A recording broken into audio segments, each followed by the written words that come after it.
Hey there, everybody. So on part two, what I'd like to do is kind of demo now, actually doing one of these aspirates and doing a cystocentesis. So what I've got here is in a Tupperware. I made a Jello mold. So it was used a flavor-free, just gelatin mixed in with some Metamucil and just dissolving that up in water. Then I found a reusable water balloon that my kids like to throw around, and I've submerged that in the Jello. And then there's a couple blueberries and I think some couple grapes in there as well to simulate what some nodules would look like. All right, so what I mentioned in that first video was talking about how we've got our ultrasound images, our ultrasound waves are going to come out here, and they're coming out within a single plane. So it's a straight shot right through. So that straight shot is that 2D image that'll actually be on the screen when we do it. So our goal when we're doing this is making sure our needle is lined up on this exact plane when we actually introduce it into the abdomen. If it is on the same plane, then what's nice is when it goes in, those ultrasound waves will actually hit the entire length of the needle. So you can see the entire needle on your screen. And especially you always want to make sure we can see the tip of the needle. If you don't see the tip, do not produce that or do not move that needle anywhere further into the abdomen. That tip is sharp. And if I can't see it, I don't know what I could be hitting in there and what damage I could be doing. So when I do these, I've got a glove just around my transducer because I don't want to get all gross in the Jello mold. We will do this a lot of times with like true cut biopsies as well. You'll use a little sterile glove when you're prepping the site, and you can wrap it around here, put some tape around there, and have a nice sterile surface when you're using the ultrasound, just to making sure you keep that site nice and aseptic. So I've got this. To make your aspirates and your cystocentesis easier, I always try to get my probe as perpendicular to the patient as I can, meaning directly up and down, nice and perpendicular, and I want it nice and straight, meaning I don't want the tail of my probe end to be either going away from me or towards me. If I can keep it nice and straight, then it'll be a lot easier to align my needle in that same plane to keep everything else nice and straight. So if you look up here on our ultrasound screen now, you see this nice anechoic structure, circular, right in the middle there. So you always want to find a good image of the structure that you want to aspirate. You can change your depth. If I wanted to make this take up a little more of my screen, I just decrease my depth a little bit. Also, making sure your focal point is where your aspirate wants to be. So you can see my arrow kind of sitting here at about 1 centimeter. Well, maybe if I'm trying to aim for the middle of the bladder, I would actually change my focal point down to that center. That's going to optimize my image at that level so I can see that needle better as it's going in there. Another thing I like to look at is when you think about this is the footprint of your ultrasound probe right at the top.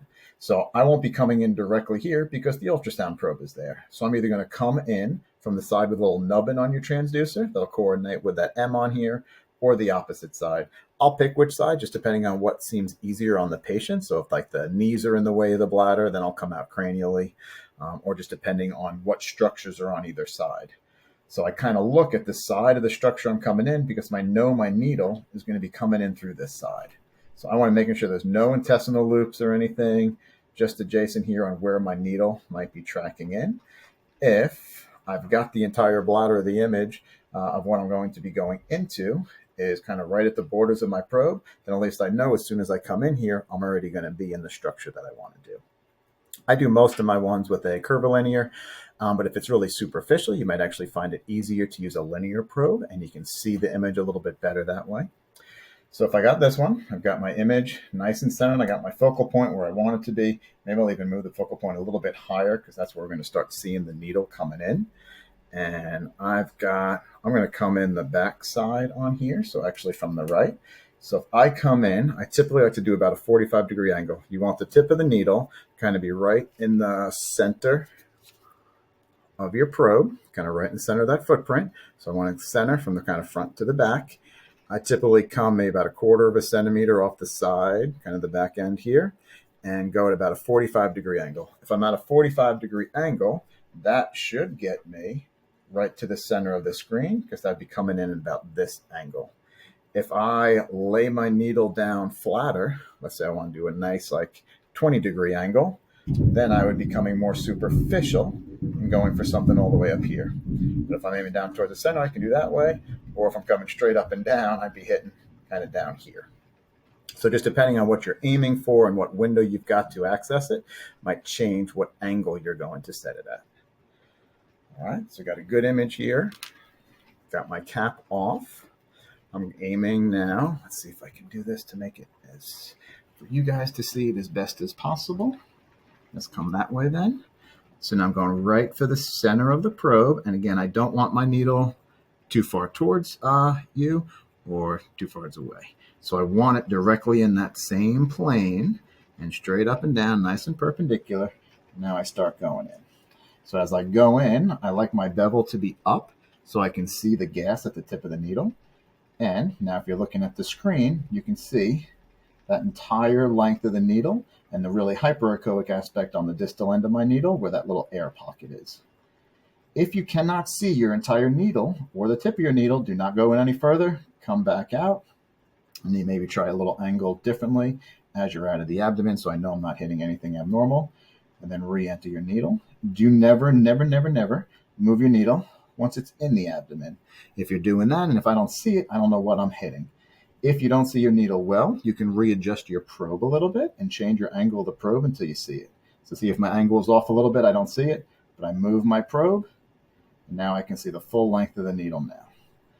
So now that I'm in, I can aspirate back, get my sample of fluid. If this was urine, that would be perfect. I would now come out of the abdomen without pushing the plunger back, not making sure there's no pressure on that plunger, and I can come out and get my sample. I'm going to squirt this fluid back in, so we save it. If this was a large mass that I was trying to aspirate, I mentioned that I like to do kind of the pin cushion method and not so much the aspirate method. What that means is I would introduce my needle into what I'm going for, and now I'll get a couple little tracks in there. 1, 2, 3. What we're doing, we're hoping that might decrease the amount of hemodilution in our sample and get a better diagnostic quality of it. Again, don't put any pressure on the plunger. I'm not going to aspirate back this way. Pull out. And then I can submit my sample to the lab. If you look, we've got a couple. There's a good one right there. So here's a nice grape. So again, if I line up my grape, I got my focal point right at the tip of the grape. You can see that hyperechoic structure. You see that distal acoustic shadowing. So I know there's kind of one foreign object in there. Typically, if you're looking at a nodule, it won't have that distal acoustic shadowing unless it's really mineralized or something. But if that's what I'm aiming for, I've got that in the center of my screen that I'm going to aim for. I could even come back a little bit here if I want it closer to where my needle is going to come in. So now if I come in just on the back side, so the side away from the nubbin, come back here at a pretty straight up and down angle, I could get it there. Or if I had it more towards the center, I would come in again more at that 45-degree angle. So we'll try that one again. Again, I'm nice and perpendicular. I like to be standing over the top of my probe because then I can see it a little bit better. Now as I go in, you can see my needle right there, and I can actually feel it hitting that grape. So once I'm in, I'm going to go 1, 2, 3. I've got a good sample. I can come out. I got my microscope slide. I like to do a smear technique. So making sure before I start aspirating, I always have my plunger back while I aspirate. Like so. Okay, I'm going in. I can see my whole length of the needle. I see it going into that grape. Come out. Now that I've already aspirated back, grab my microscope slide. I like to use 6 slides that I'll set up to do 3 different aspirates on each little lesion that I'm looking for. I give a squirt right into the middle of my microscope slide, and then I'll use a smear technique to get a nice mono layer that we can send off to the lab. And like I said, I'll then use that other slide. So each sample that I put down will give me 2 slides worth to submit. So I got 6 total. I'll typically stain 1 in-house, making sure I have a good diagnostic sample before submitting it, because we all know it's expensive and it really stinks when you get a bad sample and the lab can't give us an answer. So that is what we do. Again, making sure you're always on that same plane, not away from you, not toward you. If you keep everything straight up and down, it'll be easier. And making sure you have a good window, nothing in between what you're trying to aspirate and where it's coming in through the near field on your screen.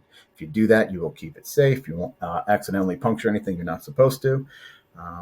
Always bevel up, I like, because you can see that tip of the air on that needle a little bit better too.